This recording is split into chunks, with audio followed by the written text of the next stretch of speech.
কিছুদিন আগে রাজধানীর আফতাবনগরে আলম সর্দার বা হিরো আলমের উপর সশস্ত্র হামলার ঘটনা ঘটে। পুলিশের তথ্য অনুযায়ী মোটরসাইকেলে করে কয়েকজন এসে হিরো আলমকে মারধর করে গুরুতর আহত অবস্থায় রাস্তায় ফেলে। স্থানীয়রা তাকে উদ্ধার করে হাসপাতালে ভর্তি করেন। হিরো আলম জানান, আমাকে মারধর করা হয়েছে, বেশ কয়েকজন এসে আমাকে মারছে এবং বারবার বলছিল আমি কেন নির্বাচনে দাঁড়াই। পরে তারা আমাকে অন্ধকারের দিকে নিয়ে গেছে এবং হত্যার চেষ্টা চালায়।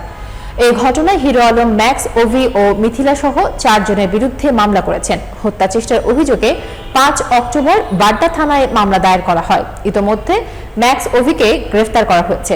এজাহারে বলা হয়েছে, 29 সেপ্টেম্বর সন্ধ্যা 7টার সময় আফতাবনগরে হিরো আলম মেইন রোড দিয়ে যাচ্ছিলেন। তখন আসামিদের নির্দেশে আরও 6 জন মোটরসাইকেলে এসে তার পথ রোধ করে। কাশবনি নিয়ে আসামিরা কাঠের লাঠি ও লোহার স্কিল দিয়ে মাথা, কনুই ও শরীরের বিভিন্ন অংশে আঘাত করে। ঘটনাস্থলে তার মোবাইলও ভাঙা হয়। পরে আশপাশের মানুষের সহযোগিতায় হাসপাতালে নেওয়া হয়। এই ঘটনার পর নেটিজেনদের একাংশ হিরো আলমের স্ত্রীর আচরণ নিয়ে নানা মন্তব্য করছেন। তবে হিরো আলম নিজে স্পষ্ট করেন, তিনি ঠিক জানেন না কে হামলায় যুক্ত ছিলেন।